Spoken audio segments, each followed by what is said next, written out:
Hey there, internet friends. Welcome to another episode of That Nerdy Site Show, a weekly podcast where the team members from That Nerdy Site get together to talk about our lives and all of the nerdy things we love about them. I'm your host, Trevor Starkey, and it is a solo show this month for this Patreon early access episode. We're doing this, it's the end of June, and it basically fell on I'm recording this on a Tuesday night, and people were busy, and other life events came up. I'm just kind of figured out what I could do as a solo outing here for this version of the podcast. If this is your first ever early access Patreon early access episode, we typically do these once a month, where we kind of like hone in on a specific topic and we talk about that one thing, as opposed to the normal weekly show, which is typically more geared around what we've been playing, what we've been watching, whatever we're talking about for a given week. And so, yeah, figuring out what I wanted to sit down and talk about for this month's early access episode, I ultimately landed on doing a tier maker list. If you're unfamiliar, tier maker is where you can kind of like take a list of things and then say, oh, this is an A, this is a B, this is a C, this is a D, or this is like an S tier. You can throw random names if you want to like come up with different categories and stuff like that. I haven't done that, but I am going to. I'm here on the tier maker site, and I'm just going to go through kind of their list of effectively the Infinity Saga. So the 24 films that make up pretty much everything from Iron Man 1 all the way through Spider-Man Far From Home. And I'm just gonna kind of sit down. I have not done any kind of like advanced prep for this. I'm just gonna kind of talk through as I sit down and do this episode. I sat through and like rewatched a lot of the MCU last year because I got invited to do some MCU trivia nights with a friend of mine during like the Zoom era of the pandemic and everything. So more or less they're fresh in my mind, but there are definitely some notable gaps that we will get into, I'm sure. So I'm really just going to kind of go with my gut on this. This isn't going to be, any kind of like dramatically scientific ranking or anything like that. I'm not like I don't it's that's all foolish, and catch me on any given day and I'm sure things would shift as well. So yeah, it's just I figured this would be a fun little way to sit down and kind of put this together. I think I've done this like not through a tier maker kind of thing, but like I don't know, 5 or 6 movies ago in the MCU, I sat down and like actually ranked them. And I'll be very curious if I go and like compare this to that ranking, if I'm anywhere close to what I had, said the last time I looked at these. But yeah, so we're going to do that. A little bit of housekeeping before I get into that. Oh, also, this is one of those, much like last month's, that is probably going to be like best suited as a video version, so you can see me kind of like dragging and dropping things in the tier maker. But I will also be sure to announce what I'm doing, because otherwise there would be a lot of dead air in this podcast, and that would not make any sense. But if you want to watch the video version of the podcast, that will be out there available to you as well. So I probably recommend checking that one out, and hopefully I don't break it. But a little bit of housekeeping. If you like what you hear, please remember to like, subscribe, share, rate, review, all that fun stuff on the podcast. And if you're not already supporting us on Patreon, if you're hearing this a month after the fact, after this has gone live to everybody, you can get early access episodes just like this one by supporting us on Patreon at patreon.com/thatnerdysite.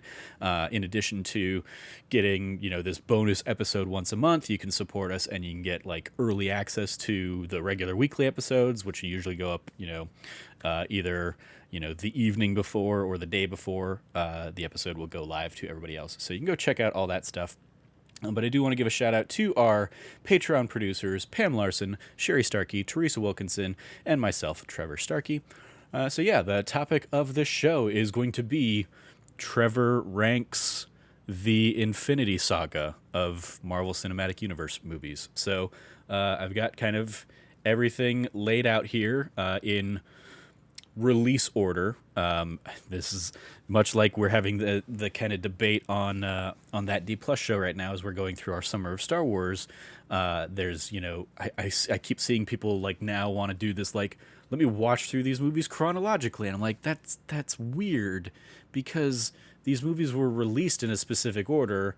Why would you like think that they were designed to be watched in an order other than the order they were released in? It's just weird. I don't understand that. I am a release order purist, I guess, when it comes to that kind of stuff. In the Star Wars timeline of things, the Marvel timeline of things, any other cinematic universe we exist in now, I guess. So I'm going through release order. So we kick things off back in 2008 with Iron Man, the original Iron Man.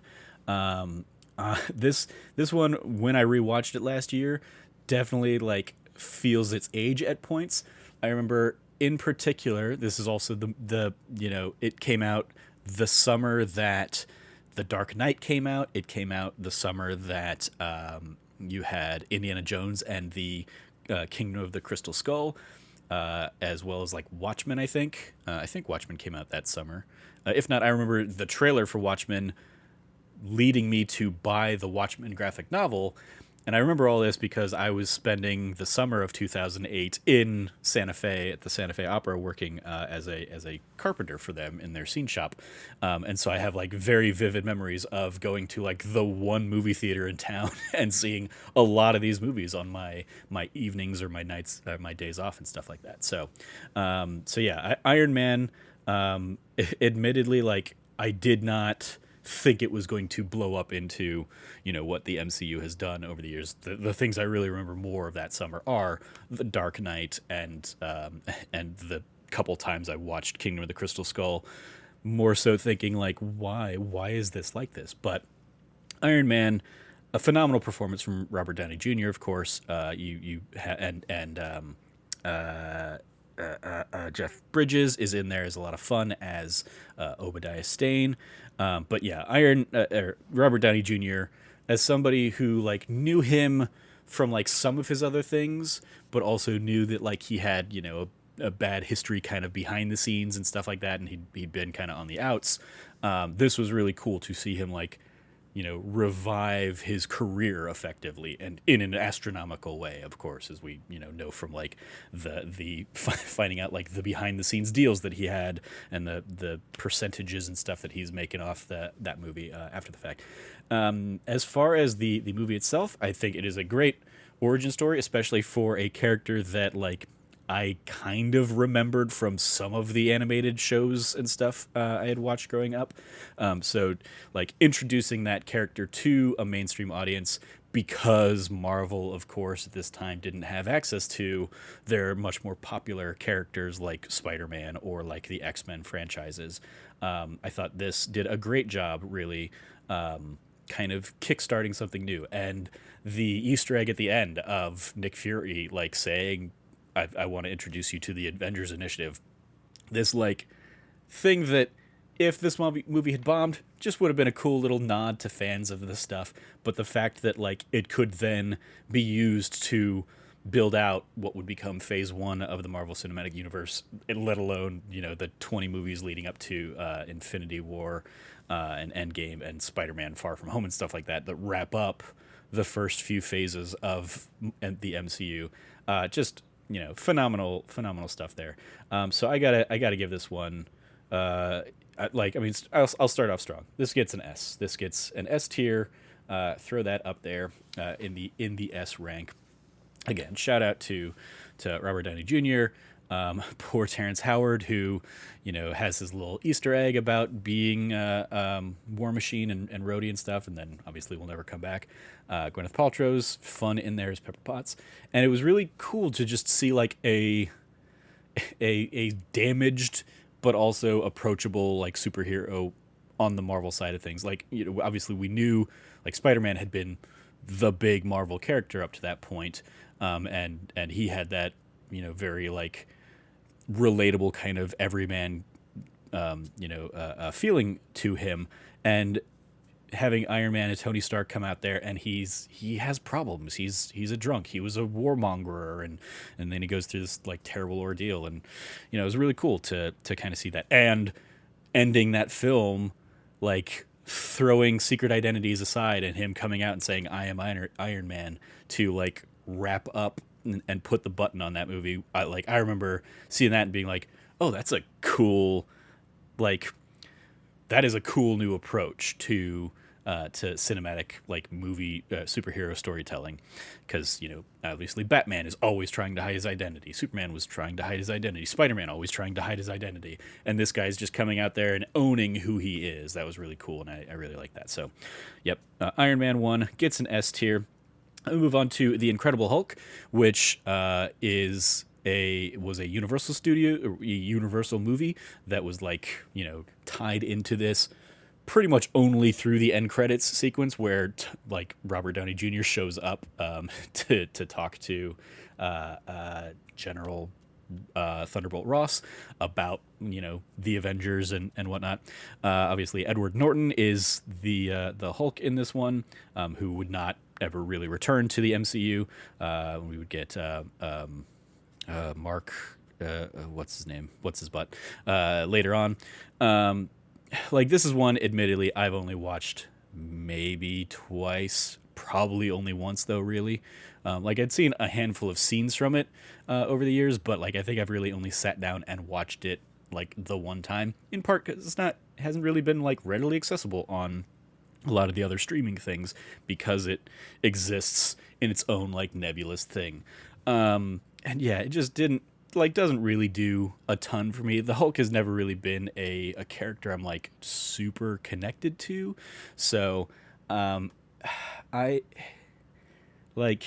mean, it's weird, but yeah, I'm going to go from like the S tier of Iron Man. I'm throwing Hulk, the Incredible Hulk, in the D bucket. I just doesn't do really much of anything for me. It's like the nature of the Jekyll and Hyde kind of vibe to that character can be cool, but this was also before really anybody at Marvel kind of knew what they were doing with this like larger universe. Again, like, it loosely ties in there. You see Stark's like logo and a few things, and then RDJ shows up at the end, but like this exists almost entirely outside of. We are getting the Abomination making his like return after all these years in the upcoming Shang-Chi movie. That's going to be like a nice little nod. And then obviously Thunderbolt Ross has like returned in some of the stuff, but because of the weird like licensing deals and stuff like that, just they never really did Hulk justice here. So yeah, it doesn't really do too much for me.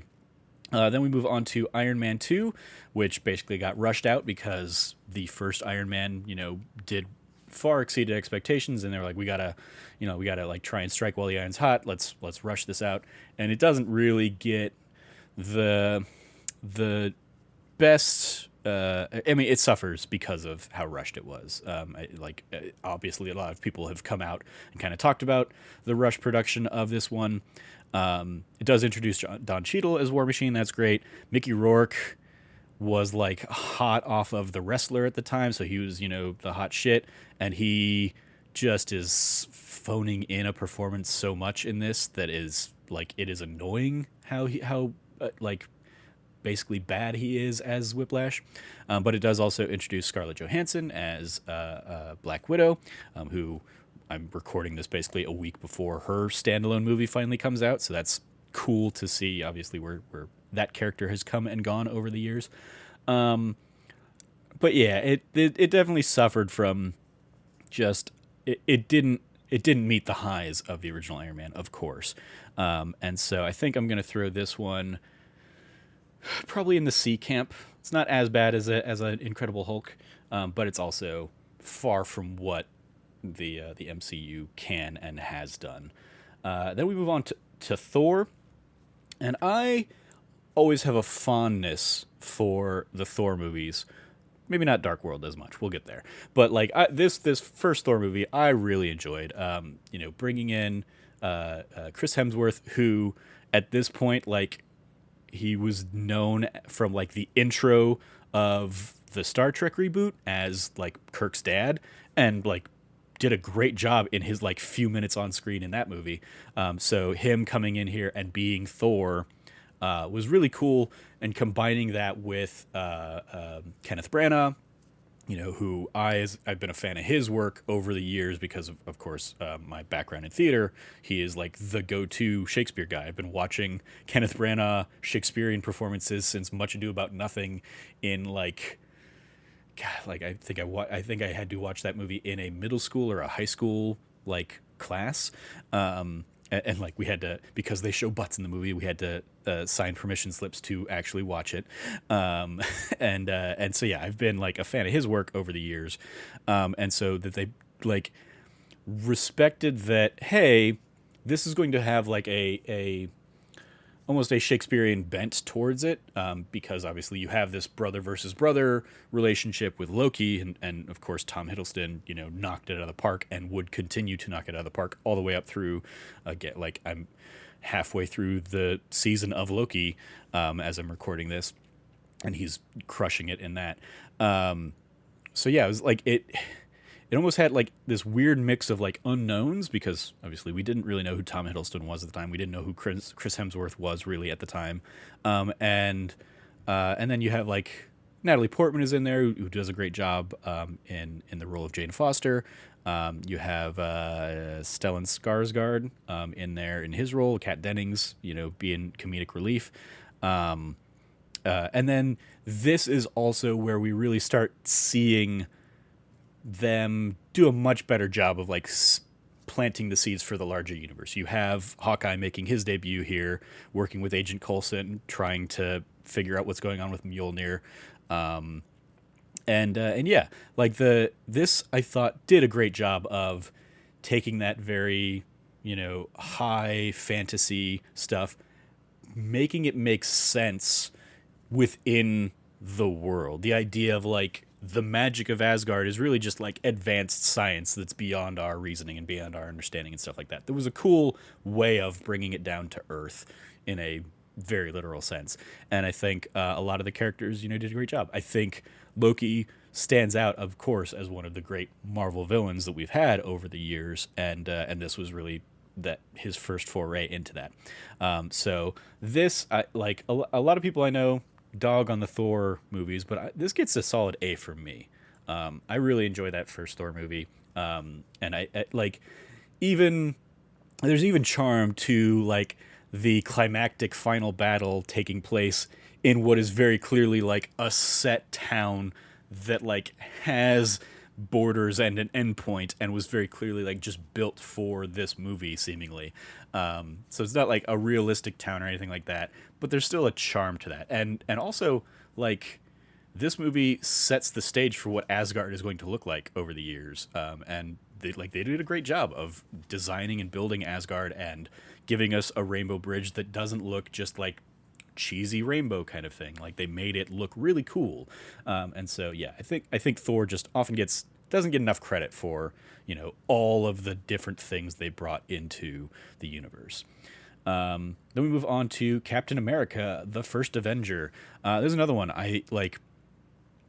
When I talk about the MCU versus the DC universe, DC, I know people have called it the DCEU and stuff like that, but like their cinematic stuff, they went from Man of Steel straight into Batman v Superman, and then straight into the Justice League movies, and in doing so, they also gave us a Wonder Woman in there somewhere, but in doing that, like they didn't do the legwork that Marvel does to introduce these characters in their own standalone stories and stuff like that. And that's one of the things that I think has always just been like, even if I were a fan of Zack Snyder's, broody and dark vision of that universe, like he didn't give himself enough time and to introduce and spend time with these characters so that we care about these characters. They get rushed in, in Batman v Superman, we get introduced to Wonder Woman and Aquaman and Cyborg and the Flash, basically in little like JPEG introduction videos, or not JPEGs, but like .wav files, and it's not satisfying in the way that Thor introduces us to that not only that character, but that entire like side of the universe. Captain America here obviously like gives us a look at the history of this universe with, not only obviously Cap and Peggy, but the idea of like Howard Stark, who we've seen in these Iron Man movies, but now he is a like real character, is a real person that we're experiencing, and we know like that he will give the world Tony Stark and that stuff. And so it adds like an extra layer that just DC just never gave us in the films, unfortunately. So I like this is another one I've always really enjoyed. I love that it obviously like plants the seeds and sets up Buck E and where his character is going to go when he disappears off the face of the map. Red Skull is, I think, a very compelling villain. Obviously, it's basically a stand-in for like let's kill Nazis and stuff like that. So Cap is very satisfying in there, and then just the relationship between Cap and Peggy, especially, is beautiful because it's not just Thor and Jane meeting and having this like weekend romance while he's on Earth. This is a relationship that they build over months and years of the war together, and we like get to see that relationship grow. And when they are finally ready to like actually commit and make that next step, of course, the rug gets pulled out from under him. Cap freezes and wakes up 60, 70 years later, and it's heartbreaking. And so yeah, I love Captain America, the first Avenger. I think the idea of making Joe Johnson, who was the guy behind the Rocketeer, which I loved as a kid growing up, and giving him this movie was an inspired choice. And so yeah, that's another one. I got to give that one an A tier as well. Captain America gets an A from me on that one. Wrapping up phase 1, we had the oh my god, it actually happened Avengers team up movie. And I remember seeing this 3 times in theaters opening weekend. I went and saw it like opening night, and then like 12 hours later, I went and saw it again with a friend, and then like a third time on that Sunday or something like that. It was like, I just couldn't believe that they had pulled it off. And the reason they were able to pull it off was because they'd done a lot of the heavy lifting in these standalone movies leading up to it. Mark Ruffalo, whose name I just now remembered and could not come up with earlier, like, even though we hadn't seen his approach as the Hulk, like, we know the character of the Hulk, so really it's just a matter of getting to know what his approach to Banner is going to be. And Joss Whedon, for as much of a seeming dirtbag as he is maybe these days, like, he did a great job of writing for the Hulk and writing for really a lot of these characters, bringing Loki in as the villain who of these movies is the only villain that really has survived to like continue on the story, was a great choice because obviously, again, people love Tom Hiddleston, and so bringing him in here not only gives Thor a reason to like participate in this fight and join the Avengers, but it also makes the heroes and the villains, standout characters on both sides. So yeah, I obviously the cinematic universe has like gone and grown like leaps and bounds above where this original Avengers film was, but I still can't believe sometimes that they pulled it off. Because I mean, this was not even 10 years ago. It came out in 2012, and it was just like this incredible cinematic event that I mean, certainly in my lifetime, I can't think of having happened another time. Taking all these characters from these other, standalone franchises that, yes, all existed in their own universe, but then bringing them in and giving everybody kind of like top billing, essentially, was just a really cool standout. Obviously, you have iconic shots like the circling bit, them all ready. You have, that's the thing. I'm always angry. Was great. You have I mean, all the gifts and stuff. Hulk smashing Loki all over the place. Puny God. Like, so many great moments from this movie that, like, people just did not think were going to happen. And then I will freely admit that, like, the mid-credits or post-credits tease or whatever for Thanos came up, and I was like, I have no idea who that guy is. But like, as has often been the case after these movies, I'm like, I have no idea who that is, but I am very excited to go home and Google and like go to IGN or go to the Nerdist or something like that and just find out who these characters are and consume this fun bit of nerd culture, because it's fun action, and Marvel does a great job with the humor and the comedy and the quips and stuff. So Avengers is another S tier for me, easily an S tier movie. If I were to like rank it within the S tier stuff, I'd probably put it above Iron Man even. So let me slide Iron Man over there. Yeah. So then we get into Iron Man 3, which a lot of people will like. A lot of people's relationship with Iron Man 3, I feel like, lives or dies on the Mandarin reveal or the twist. And as somebody named Trevor, I loved like, I'm Trevor Slattery. Like, I loved that turn from what's his name, Ben Kingsley. I loved that moment where like he has been this fearful presence the entire rest of the movie, and he just turns on a dime, and it's a great comedic beat, and also in a way like makes Killian an even like sharper villain, because he's he doesn't need to be the guy out there being the big bad. He's concocted a big bad, which is really cool.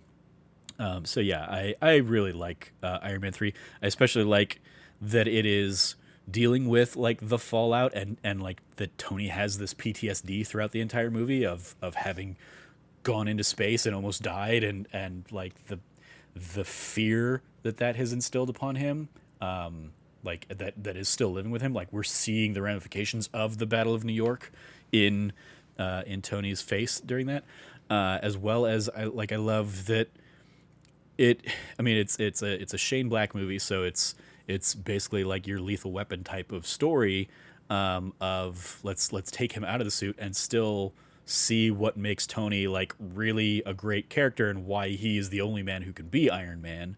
Like, I love that we get to see some of those things. I love, it's even got, again, like just little great beats of comedy. I love the like the goon that's just like, these guys are really weird, please don't kill me, and he just like runs away. Like, that is a great beat that just we had not seen in the MCU. I love that moment. So yeah, I really like Iron Man 3. Not quite as much as the original Iron Man, but well above Iron Man 2. I think this is another one I will throw in the A category here for where I'm at. Now we get into Thor: The Dark World, and yeah, I mean, just looking ahead, this is probably the weakest of them. Along, like I already know it's going to go in the D category alongside Hulk.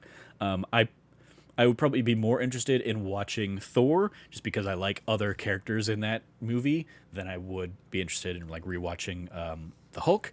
But it's just such a weird choice in how like the blandness of like the villain, like especially as coming off of Loki having two great performances as the bad guy in the original Thor and then in Avengers, coming in here, and yes, Loki's kind of like a big bad a little bit, and he's kind of sneaky and stuff, but like just the Christopher Eccleston character of like Malekith or whatever is just such a blasé thing. The ether is effectively, this is like the second Infinity Stone that we get introduced to, and it was just such a weird MacGuffin, and like putting it inside Jane for the movie, like the movie turns Jane into a MacGuffin, which I am never a fan of, like a character being the MacGuffin, because it immediately undercuts like that character being something that the writers are thinking about in a way other than this is what our hero needs to get to and needs to like obtain, which is, it's unfortunate because obviously I think we've seen that it was potentially a reason that Natalie Portman kind of walked away from the series after this. Obviously, she also, was frustrated in that some of the behind the scenes directing decisions and executive decisions around this movie. But I'm very excited to see her eventually make her return in Thor: Love and Thunder. But yeah, like this one is just it's like, I wouldn't say any of these are bad movies. Even the D-ranked MCU movies still have fun to them. They still have like great character moments. They still probably have great jokes and stuff like that. But it's just one that, if I never see it again, I feel like I'm not missing too much on it. So that is Thor: The Dark World sitting there in the D camp.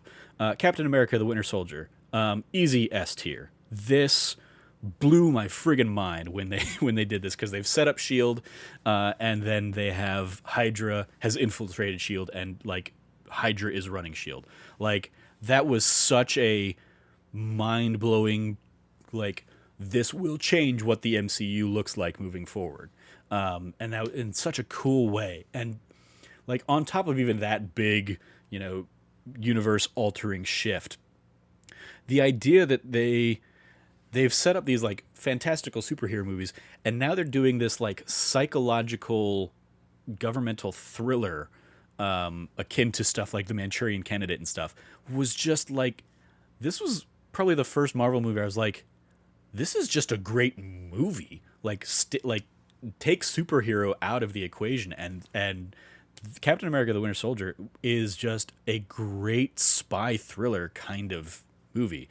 Pairing up Cap and Black Widow is like phenomenally inspired and a ton of fun, and especially when you get into those like goody two shoes Steve Rogers moments up against like Natalie.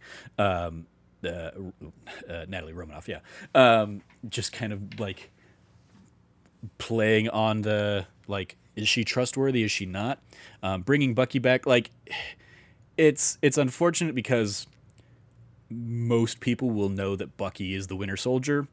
So when he actually is like revealed as the Winter Soldier, it doesn't have like the shock and awe that you would want it to have as a moviegoer, but it's still news to Steve, and I think Chris Evans does a great job of like really kind of playing that off, and we get to see how shocked and betrayed and hurt he is all in like that one moment wrapped up.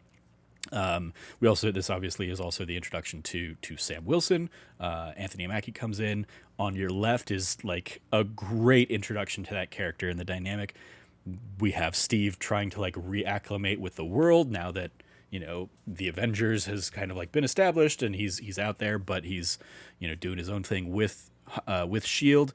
And then he's the good guy. So even like when Shield is compromised, Steve is the guy who's going to go fight that, and it's really cool. Robert Redford is phenomenal in this, making his appearance. A ton of fun there. So yeah, this easy S tier. I love Captain America, and above. This goes above the original Avengers movie, I think. Like, I've probably watched the original Avengers movie more just because of like that kind of movie, but I think Winter Soldier is hands down a better movie, and one of the top tier MC movies we've had. Moving on, we have Guardians of the Galaxy.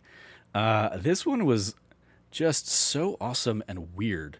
Because we didn't know what this was going to be. We didn't know, like, this was the big gamble for Marvel, really, of like, okay, they've made some of these characters, but like a lot of these characters had their fan followings and stuff. Guardians of the Galaxy, very niche, very obscure.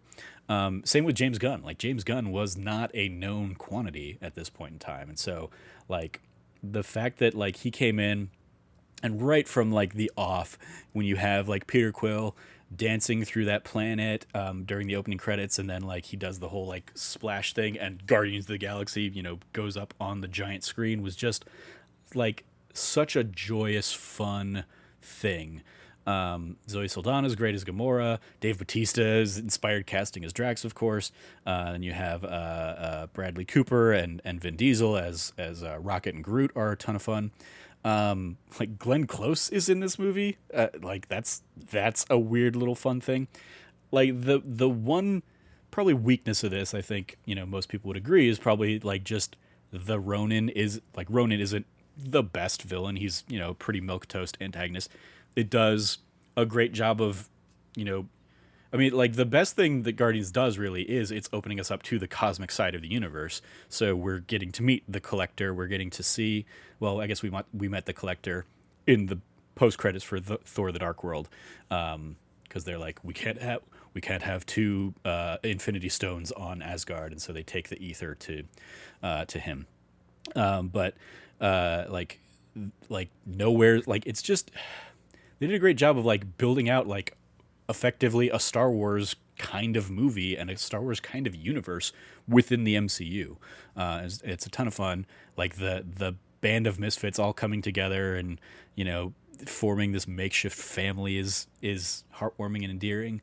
And it's got great actions, but like of course like this movie is all about the soundtrack, and James Gunn just like every song in this album is one of those like yes, this is the perfect song for this moment. And it's also just phenomenal, great songs. So, love that. Love like the idea and the introduction of like all of these weird, quirky characters. This is one I will throw in comfortably in the A camp. Not quite top tier, but like, yeah, it's just Guardians is great. I have a great time with it. Now we move on to Avengers Age of Ultron. This one suffers, of course, from trying to like being the pinnacle of Marvel trying to like set up things at the expense of the movie that we're in. So you have, Thor going off on this vision quest that's going to set up a Thor Ragnarok that we never see that version of Thor Ragnarok. The version we end up getting is a very different movie than is like hinted at in this introduction thing, clearly. And that's like the pinnacle of like they're just trying to do too much. Obviously, we get like Claw set up here, which is cool. We get the introduction of Scarlet Witch and Quicksilver. Like Ultron is great. I mean, it's a great performance from what's his butt? I forget the guy's name. But he does a great job in that role. Like it's a ton of fun. We get like a little too much of like one of the things that I didn't touch on in the original Avengers is like we had fun moments of the conflict between these characters before they come together, and they've already been together now, so you have like this manufactured conflict, like Hulk getting hypnotized or whatever, and so you have the Hulkbuster versus Hulk moment, which is a great sequence, but it's like did we have to do that to get there? You have the weird romance between Natalie or Natasha. I guess she's thrown in as both names over the series, isn't she? Natasha, Nat. Let's just go with Nat. Black Widow. You have the weird romance between her and Bruce, which is like cool and is an interesting choice, but it's not really supported by like the rest of the series, and then obviously unfortunately it doesn't really go anywhere throughout the rest of the series. But it was cool, like a Beauty and the Beast type of story, a Kong and the ingenue kind of like that can calm him down kind of thing. You have the interesting setup that like Clint is gonna be like, especially knowing Joss Whedon's like history with these kinds of characters, like he ironically subverts his own expectations in that like everything is set up that he's going to Clint's going to die, and they poke fun at it, and ultimately he ends up like he's got a family and stays fine, and we lose Quicksilver instead. I like this has benefited on a rewatch for me, and then I think it's even more benefited from a series like WandaVision that because there's another character we get introduced to in this one, Vision, of course, and like the bits of Wanda and Vision that we get in this movie are now like just like we know following WandaVision what better characters those guys are compared to kind of how they're introduced in this one. So like as the MCU has gone on, this movie I think gets better over time. It still has its issues because it was trying to set up too many other things that may or may not pay off in time, but it's still fun. James Spader. That's the name I was thinking of. Could not come up with. But he does a great job as Ultron. He was a ton of fun in that role. So I think this is going to be my first B. I don't I don't hate this movie, and I probably like it better than a lot of people, I'm sure. But yeah, it doesn't reach the highs of other Avengers movies, obviously, and then other movies in the MCU. But it's still a good movie, and it's still a fun team up of this core cast of characters, while also expanding the roster and starting to plant the seeds for some of these other characters. Seeing characters like War Machine and Falcon like show up as like Avengers who are ready to go. It's really cool. Then we move on to Ant-Man. This is one that, like, it's unfortunate because I would love to see what the Edgar Wright version of Ant-Man looked like.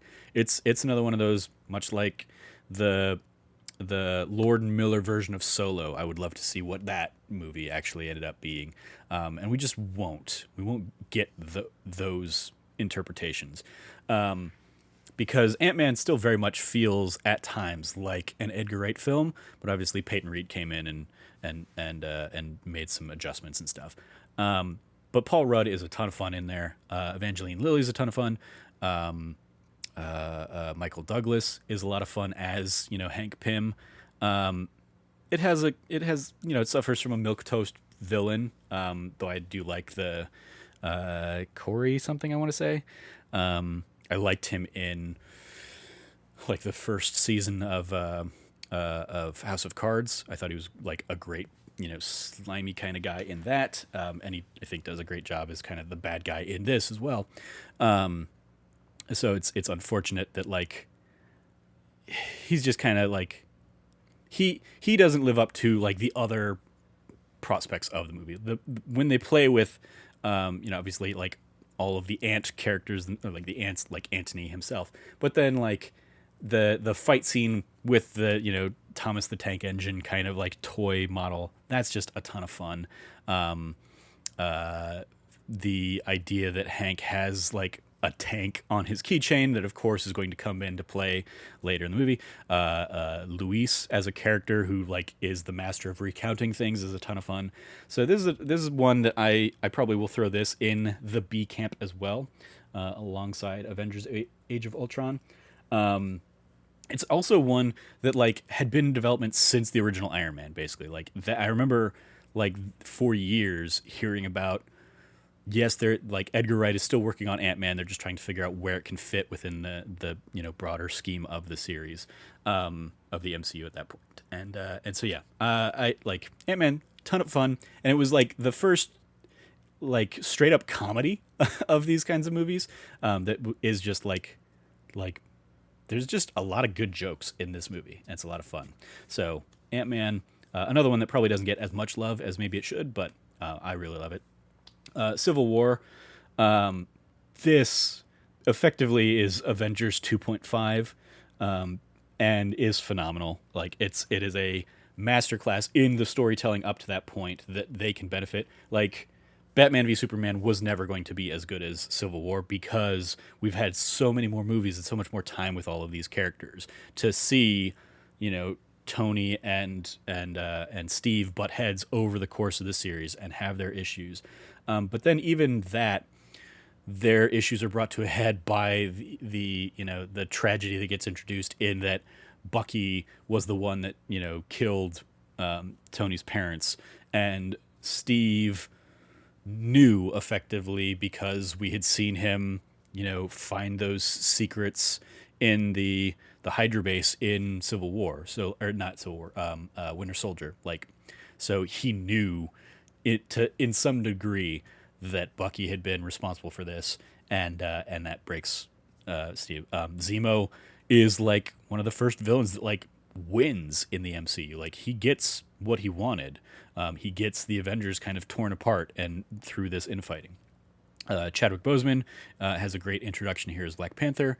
And yeah, this is also where we get Spider-Man introduced into the MCU. And I remember just that, like that first trailer where Spider-Man got announced, not even like where Spider-Man got announced, but like where they announced that they had struck a deal that Spider-Man was going to be in the MCU, was mind-blowing and everything we'd wanted and so great. And then he gets to come in here, and it's very clear when you ultimately like see the movie that this is very much a movie that could have entirely existed without him, without getting those scenes, without getting Tony going and meeting Tom Holland in Brooklyn, or no, Queens. Yeah, Queens, because Steve is Brooklyn. Like getting that introduction scene and then getting Spider-Man at the airport, like very easily could have been cut out of this movie if that deal had never been made. But the fact that the Russos got that deal, and were able to pull it off, phenomenal, wonderful. And I mean the airport sequence is got to be one of the all-time great sequences of the MCU, of course. Like the having kind of your 6v6 basically teams kind of coming up against one another. You get these cool little fights between them. You get just great little interactions amongst them. You get, you know, Bucky and Sam against Spider-Man, and like they're infighting while Spider-Man's also just like happy to be there. He's so excited. You get Giant Man from Paul Rudd, and like just that fun and the whole like, hey, so I got this idea. It's from this really old movie, The Empire Strikes Back. Just such a great like nod to the AT-ATs, of course. So yeah, like Civil War is another easy S tier. It's one up there. I like Catch Me on Any Given Day and Civil War and Captain America Winter Soldier are neck and neck in terms of like what that is. I love that at its core this is still a Captain America movie, is Civil War, and that's why it's not Avengers Civil War. It is Captain America. That fight happens at the airport in Germany, and then we go into the third act that is Cap and Bucky confronting the other Winter Soldiers, confronting Zemo, and then Iron Man shows up and they have their fight and they're falling out. But it is still, at its core, it is a Captain America story with Bucky and like Cap trying to save his friend. Great stuff. Love Civil War. So yeah, at any given day, you ask me, and Civil War and Winter Soldier are neck and neck, and one could be above the other, no problem. Then we get into Doctor Strange, and that was a weird movie. It's one that I definitely haven't felt like the need to go back to really all that much, but what it does, introducing like the magic into the universe and just the visual style of that, like honestly, like I can't wait to see Multiverse of Madness when that comes out, the Doctor Strange sequel. Like the introduction and I mean, it's very much like Inception style of graphics and visual storytelling and stuff like that is really cool. And I love the way that the film uses the time stone in particular. In the final battle where, you know, the Mads Mikkelsen character has like effectively won by the time Strange shows up, but he like rewinds time, and then you have these fight sequences that play out in reverse effectively. Is just a really cool, again, visual storytelling, like wildly different than anything we'd seen in the MCU. Benedict Cumberbatch is a lot of fun as this character, even if he is feeling like just another version of Tony Stark kind of thing, and, you know, cocky playboy kind of character. But that's going to make it a lot of fun when those characters start butting heads over the course of the next Avengers movies and stuff like that. And then the whole Dormammu bit at the end is like a cool way, especially in a series of films that had become so much about like final battle boss fight kind of things at the end. The fact that Strange basically outsmarts this, you know, ethereal being that by trapping himself into a time loop, until like he and Dormammu like come to a bargain. Dormammu have come to bargain. Like it's just such a great, clever twist on that. And like, I'm very curious because obviously that movie set up, you know, Mordo, I believe, as kind of like the next big bad that Strange is gonna have to fight because he has, you know, the bill must always come due or whatever. And I'm very curious, knowing where the series has gone or where the MCU has gone, if he's still going to be a very pivotal role in the Multiverse of Madness, or if other things have kind of like supplemented him, and he's going to be more of like an ancillary villain or something like that in the film. But whatever the case, Multiverse of Madness is going to be cool, and it's also probably going to have crazy ramifications for this series. But yeah, like the just the psychedelic like visuals of Doctor Strange were a treat. So I think that alone like elevates it into the comfortably in the B camp for me. Again, it's not one that I've watched a ton over the years, but like I think back on just how cool a lot of that movie looked. And so yeah, I really enjoy it. So now we are on to Guardians of the Galaxy Volume 2, which like I like the story of Guardians of the Galaxy 2, I think, better than 1. I've certainly probably watched the first movie more, but I think it has like, for the songs I know and love, it has more of those songs, but the way the songs play into the story for Guardians of the Galaxy Volume 2 and the story of Peter and Mary Poppins, y'all. What's the character's name? Just Michael Rooker, whatever. The way that story plays out and the relationship between those characters plays out, as you know, we also have Ego out there, Kurt Russell out there. It's like, I know a lot of people will put Guardians 1 above Guardians 2, but for me, like there's like more of a heart and a connection to Guardians 2. You also have Gamora and Nebula like battling, but then coming to terms with one another and like, you know, finding peace with one another is a nice like culmination of their storyline up to this point.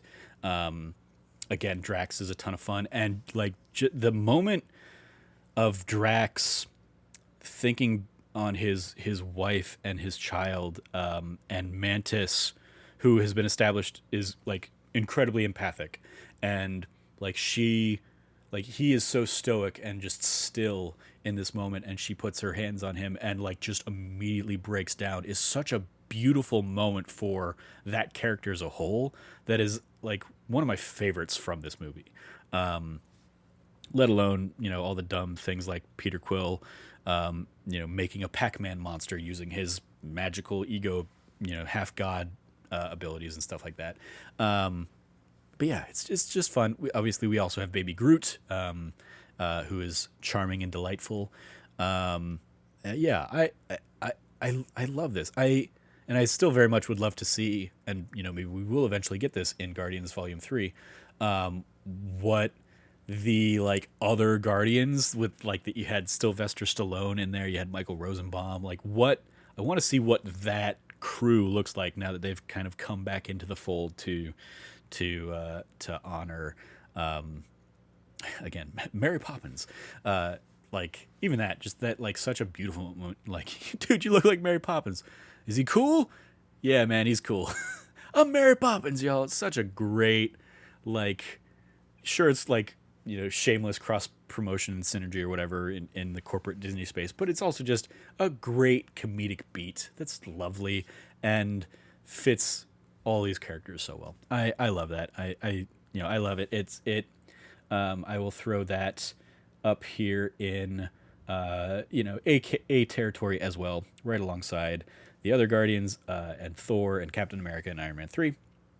Now we get to Spider-Man Homecoming, which is friggin' S tier, the best Spider-Man movie up to this point that we'd ever had, by my calculation, by my estimation. Because I have always thought the Tobey Maguire Spider-Man movies had great stories behind them, but the acting always feels wooden, especially watching it now. Like at the time, it was the best of what we had and all that stuff. So I don't fault it for, you know, the time it was made in, but like in a post MCU world, those movies don't hold up. I thought the Amazing Spider-Man movies had a more compelling Spider-Man in Andrew Garfield. I thought he was like really good in that, and as well as Emma Stone. I thought she made a good Gwen Stacy.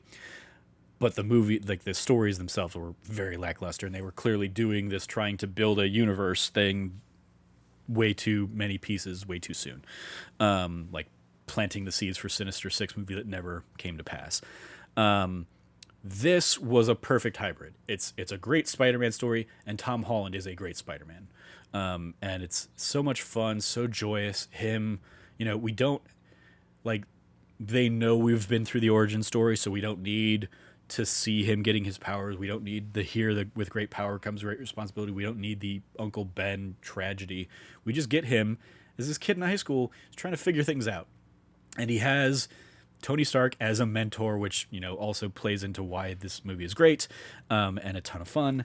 And Michael Keaton just friggin' kills it as the Vulture.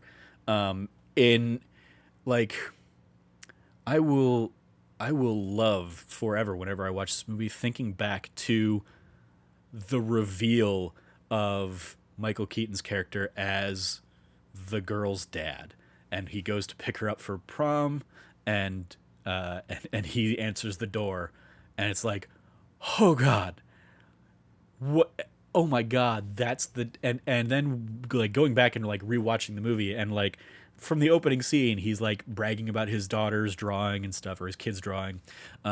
He's watching the news footage of the field trip, at his like hideout or whatever, and like they do a great job of like telling you all the things you needed to know that he was going to be the dad, but it still was such a delightful surprise in the film, and just he also is just freaking phenomenal in that sequence.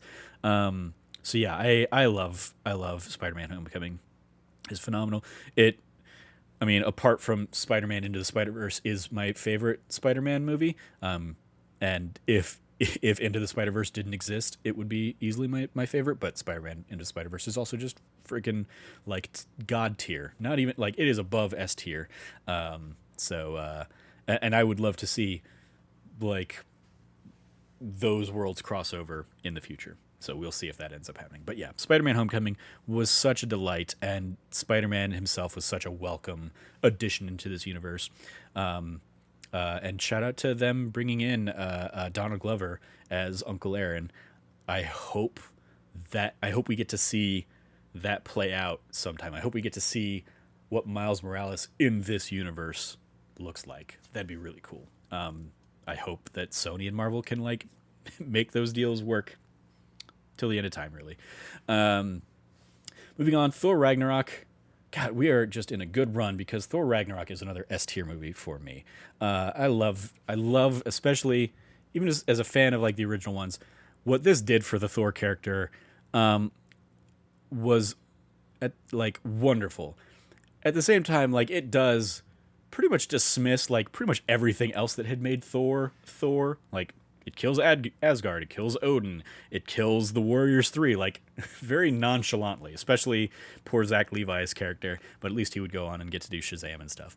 But yeah, it's like the trade-off is we get the Taika Waititi version of Thor that is wonderful. We get Jeff Goldblum coming in here, and is delightful. We get Hulk in effectively like a Planet Hulk storyline where he's been Hulk for a couple years now since Age of Ultron.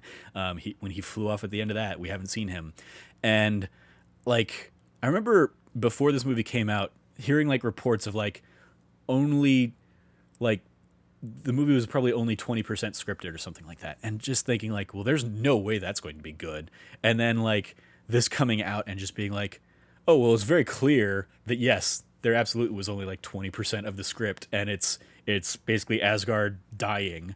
And there are moments that you can tell are like, well, these are the story beats we need to tell to get to Avengers Infinity War and stuff.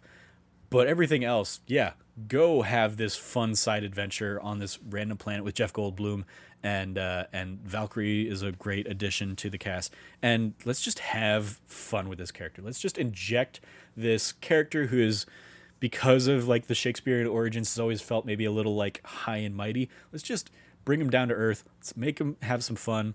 Let's put Taika Waititi in there as Korg and just have fun. Piss off Ghost.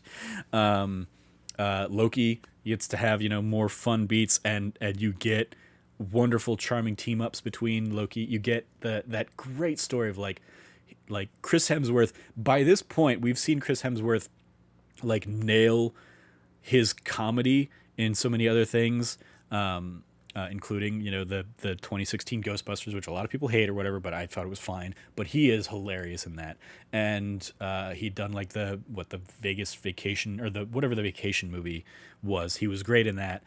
So like we know that he can be a great comedic actor, and that they just kind of let him do that and riff, and the whole story about like yeah, he pretended to be a snake, and he knows I love snakes. So I was playing with the snake, and then he turned into Loki and he stabbed me. Like that is a great bit, and you can tell just in that sequence that like all improvised, and the cut to Tom Hiddleston like about to break is like one of my favorite moments in that movie.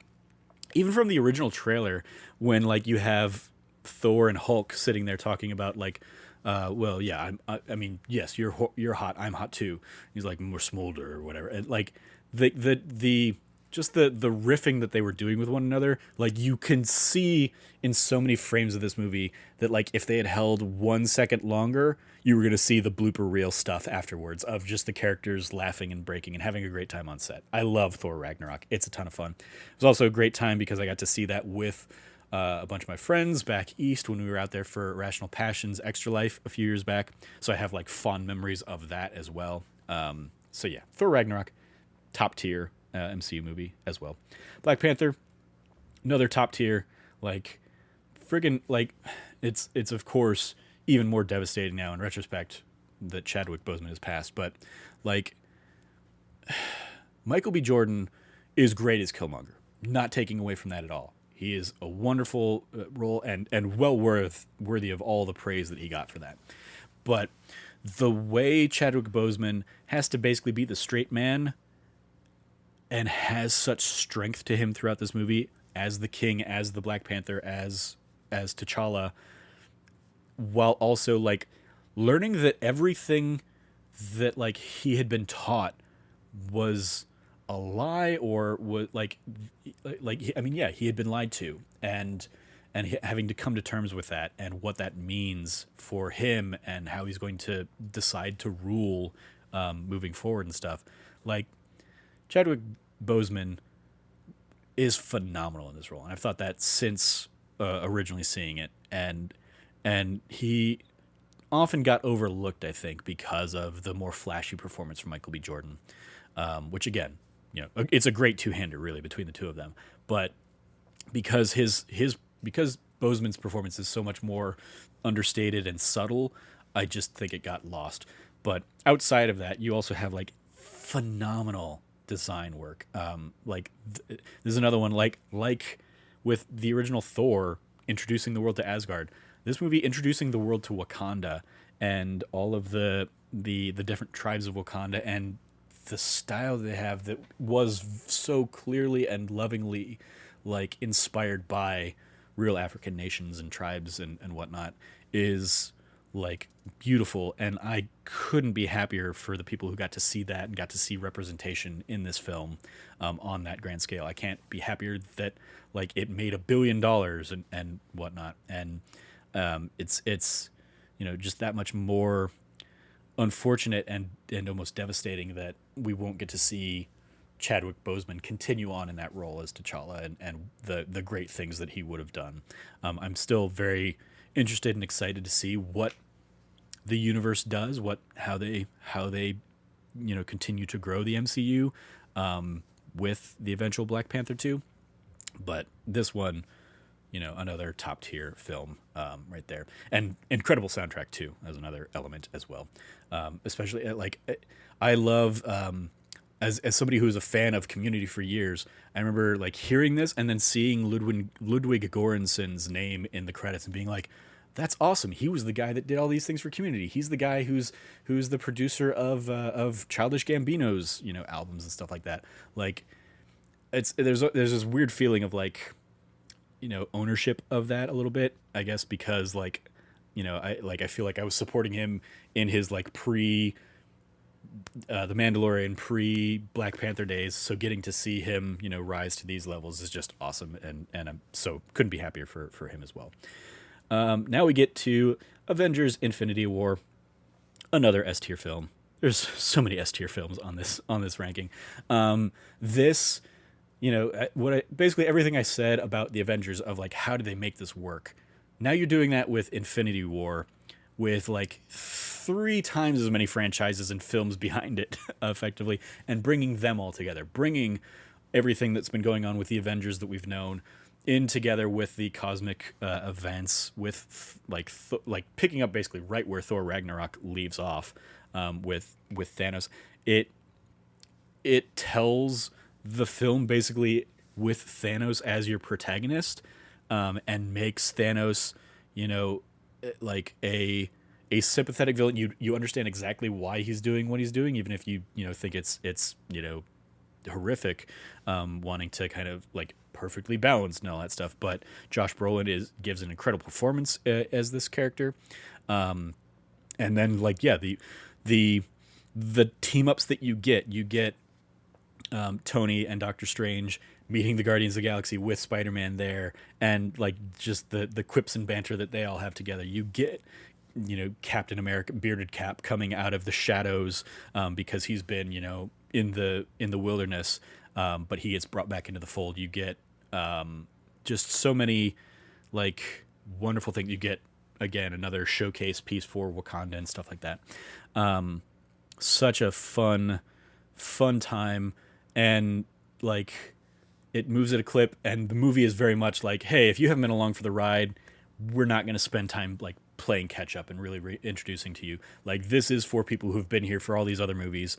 We're just going to give you payoff after payoff after payoff, and it's such a delight, so much fun, and yeah, phenomenal.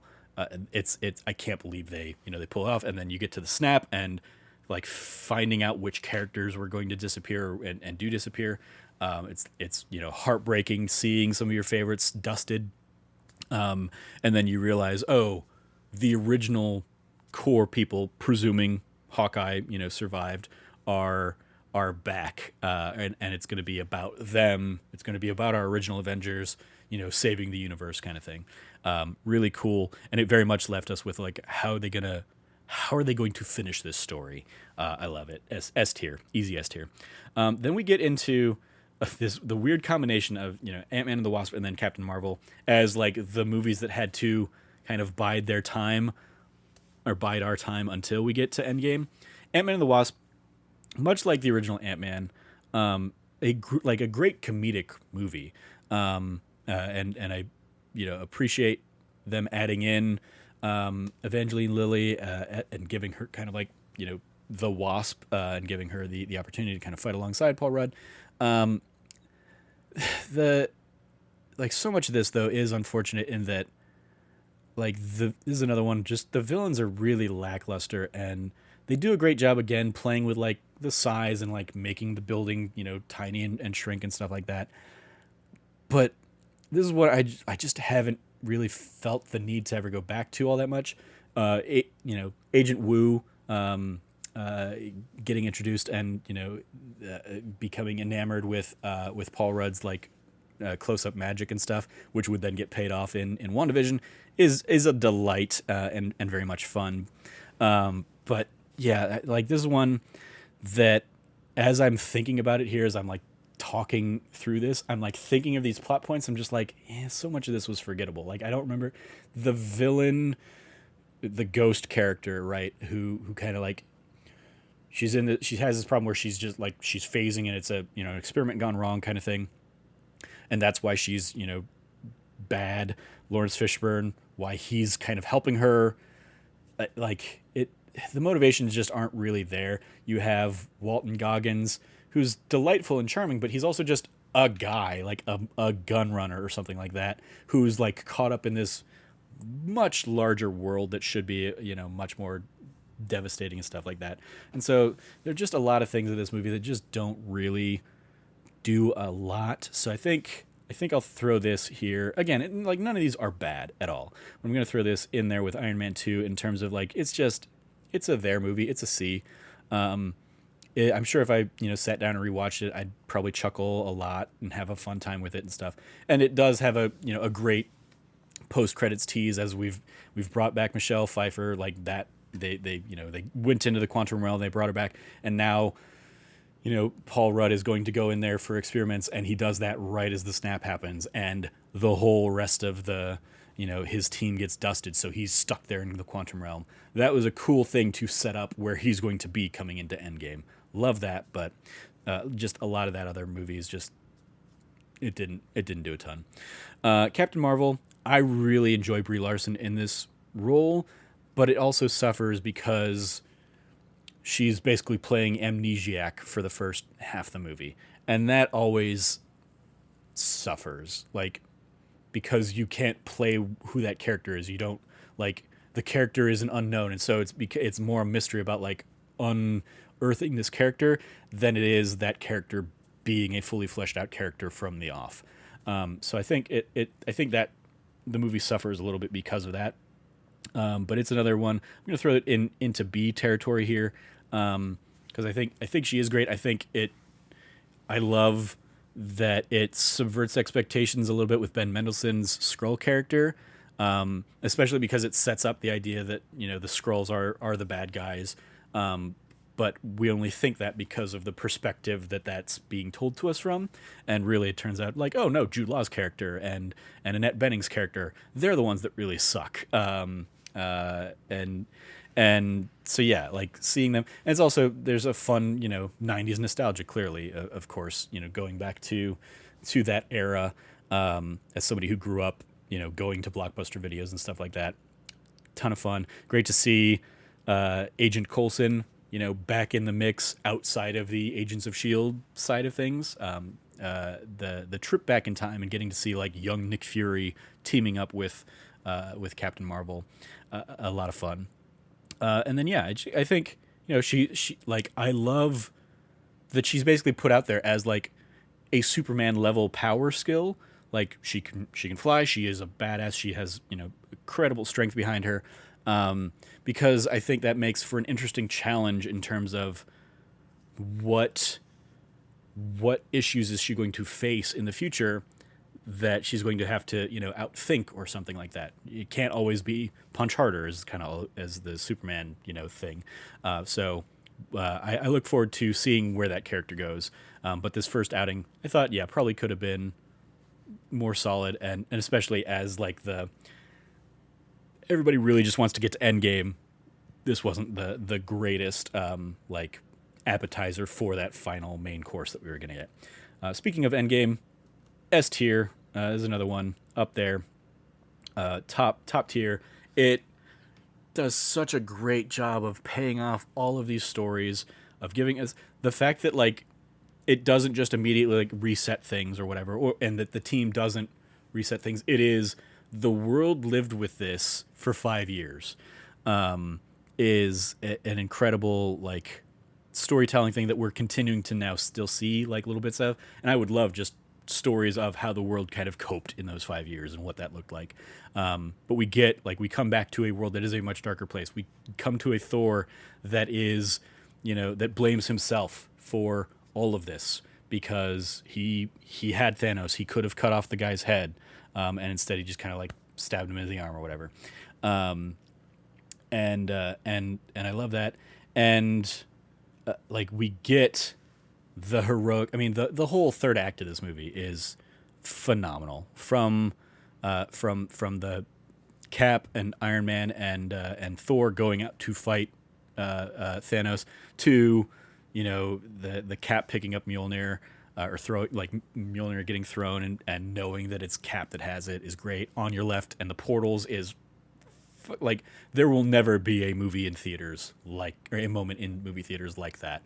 And I love, if I'm ever having like a bad day, I will go find those like reactions to opening night kind of videos and just watch them, and just like the Avengers Assemble bit is so good. Like the whole third act of this movie is just like nonstop fan service, and I love it. Getting to see all these people fighting together, fighting alongside each other is a great ton of fun. And then like the whole thing leading up to that is a fun time heist. We've got to go get these, like he destroyed the Infinity Stones. Thanos destroyed the Infinity Stones.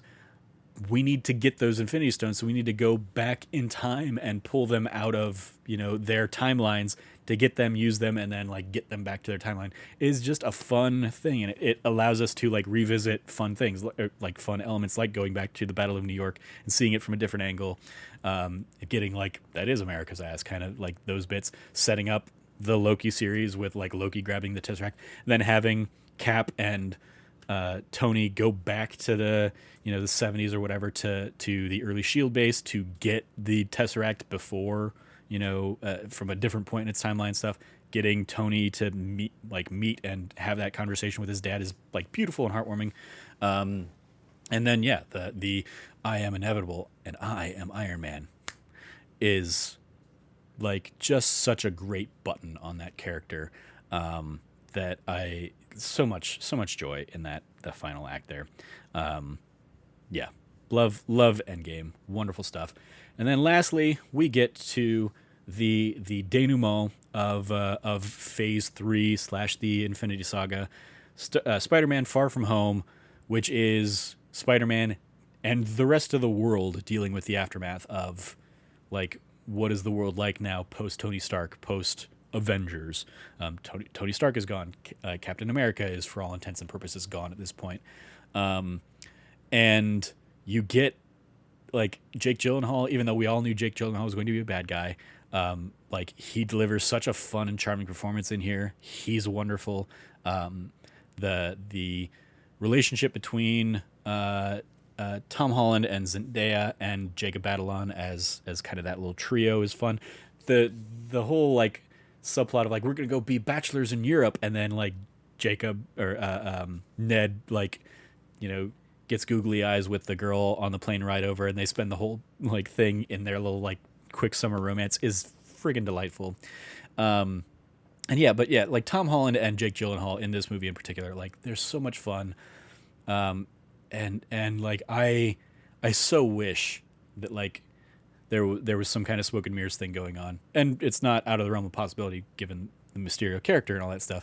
But I hope that Jake Gyllenhaal comes back. Maybe it is a like we get a different universe version of him or something like that with the multiverse of madness blowing up. The fact that they gave us J. Jonah Jameson coming freaking what's the guy's name? The guy from the Sam Raimi movies coming back as J. Jonah Jameson is like so great and doing exactly what the game does of like making him kind of a Fox News kind of Alex Jones type of character, news reporter, and unveiling the identity of Spider-Man to the world, because he was one of the last characters that still had a secret identity in the MCU.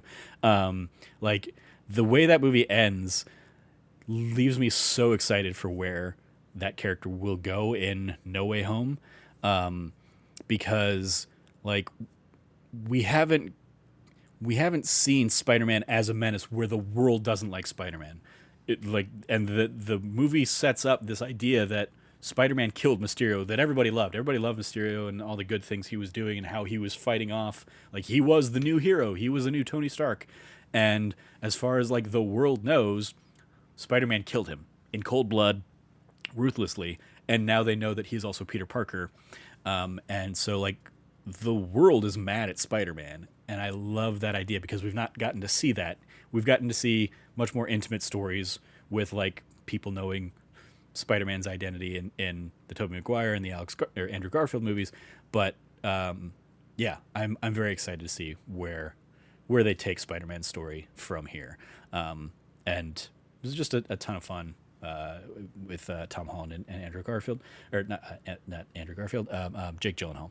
So it gets an A for me. Not quite Homecoming tier, but I really enjoyed it. Also, just all the fun, like European vacation kind of antics that the kids go on. It's a lot of fun. So that is my tier list of the Infinity Saga in the MCU. To recap, for anybody who has listened this long, we have in the D tier, bottom of the barrel, we have Thor: The Dark World and the Incredible Hulk. In the C tier, we have Iron Man 2 and Ant-Man and the Wasp. In the B tier, we have The Avengers Age of Ultron, the original Ant-Man, Doctor Strange, and Captain Marvel. In the A tier, we have Thor, Captain America the First Avenger, Iron Man 3, Guardians of the Galaxy, Guardians of the Galaxy Volume 2, and Spider-Man Far From Home. And then, top of the top, S tier, best of the best movies in the saga. We have, was this 9 of them? Captain America the Winter Soldier, Captain America Civil War, The Avengers, Iron Man, Spider-Man Homecoming, Thor Ragnarok, Black Panther, Avengers Infinity War, and Avengers Endgame. And I specifically didn't want to dive into the TV shows and stuff, because I think they're, this next phase of Marvel. But I've been loving everything we've been getting on the TV show front, from WandaVision to Falcon and the Winter Soldier to Loki now, and I can't wait to see where they continue going with this storytelling. Loving all of the Marvel that we get. So shout out to this. Shout out to Wrath of Mimi. I'm going to give them some love because they appear to be the ones who created this Marvel movies tier list. So yeah, this was fun and a nice, easy way for me to kill a solo podcast, just kind of talking about Marvel stuff. So that is going to do it for this early access episode of That Nerdy Site Show. Thank you for joining me. You can follow me at Trevor J. Starkey. Go check out pretty much everything we're doing over on the YouTube. We do, in addition to the video versions of these podcasts that go up on Mondays, Wednesdays, and Fridays, we do Let's Plays that go up every Tuesday and Thursday, so go check out those. Really proud of the fact that we've been doing that and basically doing 5 days of content every week since November. So yeah, thank you to everybody who supported us. But if you have not, go check that out and subscribe over there. We appreciate it. Once again, if you liked what you heard, please rate, review, like, subscribe, and maybe even consider supporting us over on Patreon at patreon.com/thatnerdysite if you are not already a Patreon supporter. We very much appreciate it because every patron gets early access to early access to monthly bonus episodes just like this one. You get this a month before it goes out live to everybody else. Follow all of us over at That Nerdy Site or go to thatnerdysite.com for all the latest from us. As always, thank you for listening, stay nerdy, and be good to each other.